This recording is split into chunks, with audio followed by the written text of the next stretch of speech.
Well, hello and welcome back to the Tao Manifesting Tarot, the most unusual tarot reading on the internet or any place else for that matter. And the reasons are at least two.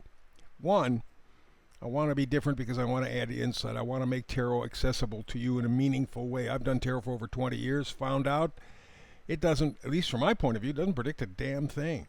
Oh, it sounds good. Sounds good. It really doesn't predict anything useful, helpful, any of that kind of stuff. But that's not the point of tarot. Tarot is the science of potential, your potential. Your potential. The ability to manifest, to make pictures out of your own head, out of your own spirit, out of your own person, not from some computer, not from smartphone, not the artificial intelligence, anything like that that comes from the outside into you makes you dumber, makes you less creative.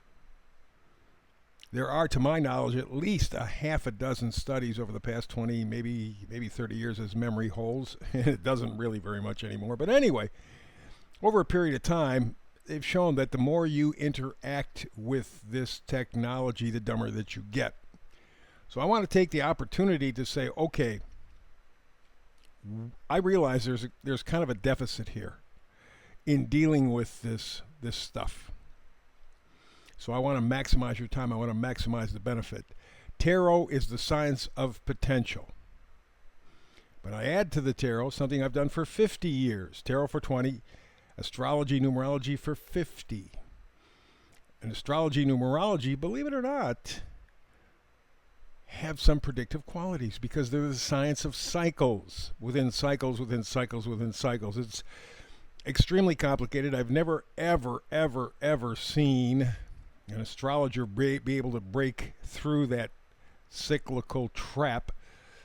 What you end up with is word salad, a whole bunch of things being said, and then you pick and choose what you like. Well, that's not very helpful, especially since we can do better. So I take basic astrology, usually the farthest planets I lean on because they're the ones that set the tone, the pace. You know, the inside planets, Mars, Venus, Mercury, Moon, they're flitting in and out, and they may help to set up timetables or to trigger certain things. But it's primarily Pluto, Neptune, Uranus, and to a lesser degree Saturn and Jupiter that really kind of set the stage for an era. And so that being the case, you can define cycles. You can go, oh, this happened back 10 years ago, 20 years ago, 200 years ago. And we see it happening again today. What do we learn from that? For example, 1776, we signed the Constitution of the United States here in America. We thought we set ourselves free. Turns out, not so much. But that's a story that we're working on every day here with you. 250 years later, because it takes Pluto literally 250 years to go around our solar system once. Neptune about 84, 85 years, so it's gone through several times, but the two meet again as they did 250 years ago at the signing of the Declaration of Independence. They did it a year or two ago, but it's still in effect. Still in effect. You can see what's going on. Pluto, evolution. Uranus, revolution. That's what's going on, not just in this country, but the world. And we're right in the middle of the stew. And it's pretty scary from time to time. So I want this reading to bring it all together for you in an understandable way. And so with that in mind, I combine tarot, your potential, your kryptonite, with astrology, numerology, the cycles that we're going through. That's important because if you know what the cycle is, what the energy is, you know how now to use the tarot more effectively. That's the whole point. So why don't I shut my mouth? And how about if we begin? Let's begin with the astrology, astrologic. Now, for the past week or so, I've begun something, and the reason I've done it is because we are headed to our 250th anniversary as a nation next July 4th, 2026. So I'm thinking this is a good thing to do. Because what affects America affects the world, and it's been that way for a long, long time. Maybe even since the beginning. Maybe even before we declared our Declaration of Independence. We're getting into that kind of stuff with the astrology. So today I'm looking at the conquest of America circa the 1790s. So we've declared the revolution, we've won, we've set up a peace that we thought was a treaty, the Treaty of Paris, 1783. Turns out it wasn't what we thought it was. And it does continually show up in our future. We're going to unfold all of that as we move on. But we're at the 1790s. Revolution, we're starting to establish ourselves. The birth of a country, yes, but the birth of corporate America. It was the consolidation of empire. It was also, by the way, when the Industrial Revolution really began to take off, meaning it pitted man versus machine. And we know how that's turning out right now with all the robots. When the power structure, when the deep state of the 1790s needed us to do work, okay, they'll tolerate. But now that we see that robots are right on the edge of taking it all, in fact, they've taken millions of jobs already. They will take all of them probably by 2030, no later than 2040. Every job will be done by robots, they say. We see that humans are not valuable anymore, and you see how they're treating humans. There is almost no government on the planet that gives a damn about their citizens because they're not working for their citizens. They're working for the deep state, the bankers, who are tied in with the people who are running the military, who are tied in with the people who keep data on us. This was when it really began to take shape. Early, you couldn't make heads or tails out of it yet, but in the 1790s, we got past the revolution, we won the war, we signed the treaty we thought was a treaty, turned out not to be. We'll find out down the road a piece. And at the same time, there's the birth of corporate America. Probably the next reading tomorrow, I'm going to talk about that. But we got the machines over human beings. We're starting to make that connection. We're starting to consolidate the cash, the money, the power. And interestingly, or not so interestingly, the astrological aspect that really was operating around that time, Saturn trine Uranus.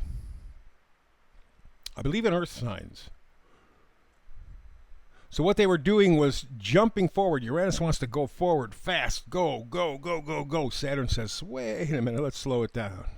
What they were doing was building structure. As I said, the birth of corporate America. We didn't see it at that point, way too early. But this is the time the seeds were thoroughly planted and tilled. So from there, how about if we go to the meme for today? I throw this up here just to give you some thought. That's what the meme is. Top picture, world without bees. Second picture, world without trees and animals. And the final picture, world without a government. 1790s, we were the bottom picture. We are now headed to the top picture. And if you think I'm kidding, you need to do a little more homework. How about the missing link for today? Those who control the world give you both an enemy and a hero.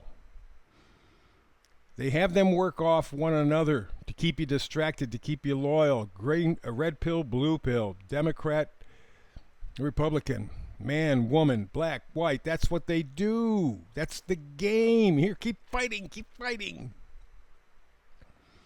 The average person is not mentally equipped to deal with that sort of stuff.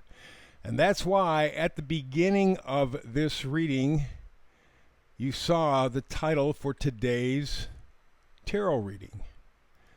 Alrighty, and that's be grateful for the good stuff. That's what's going to keep you focused. If you start buying into this bullshit all the time, all the crap that they throw in front of you just to keep you crazy, just to keep you stupefied, you're in trouble. So you have to take charge. You have to take control. You have to choose. What a word.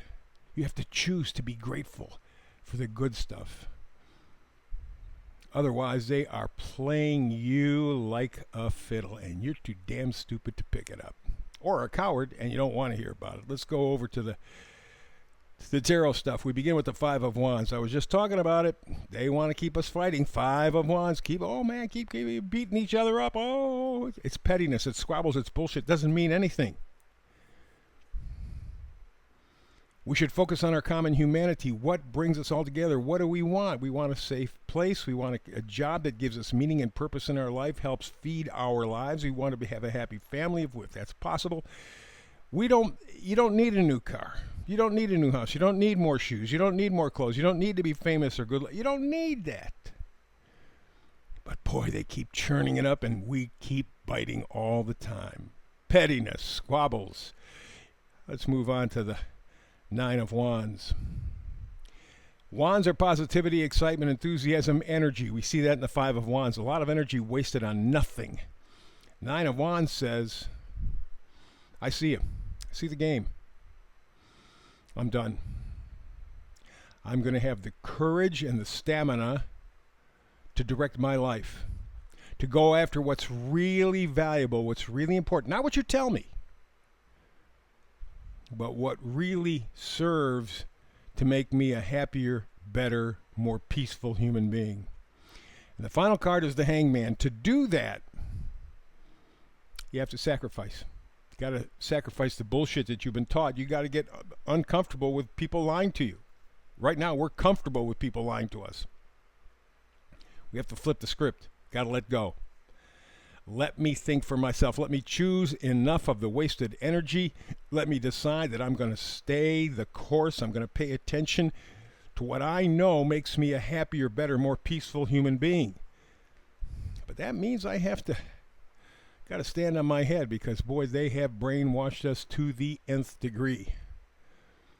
And many people don't care and don't want to know. Don't tell me. Don't tell me. I don't know. That's scary. I don't. We are on the cusp. I'm thinking between 2027, 2030, you're going to see shit hit the fan so hard, you ain't going to be able to breathe. And by 2040, if you're still alive, they don't want us to be, by the way, but if you're still alive, you ain't going to want to live in that world. But you make the choice. You make the decision. Are you going to waste your energy fighting over nothing, or are you going to stand up for what you know is true? Meaning, you got to throw out all the crap that you've learned from the beginning. That takes courage. That takes independence. That takes maturity. Do you got it? That's time out for now. We're all done for today. Thank you so very much for joining me. As always, you make it worthwhile. Please like and subscribe. There is a huge battle. They're not talking about it. There's a huge battle going on the internet. Podcasters work hard. Most of us do. Please like and subscribe. I very much appreciate it. So with that in mind, again, you can email me. I've given you my new email address. Between now and the next time you and I do tarot together, peace and blessings.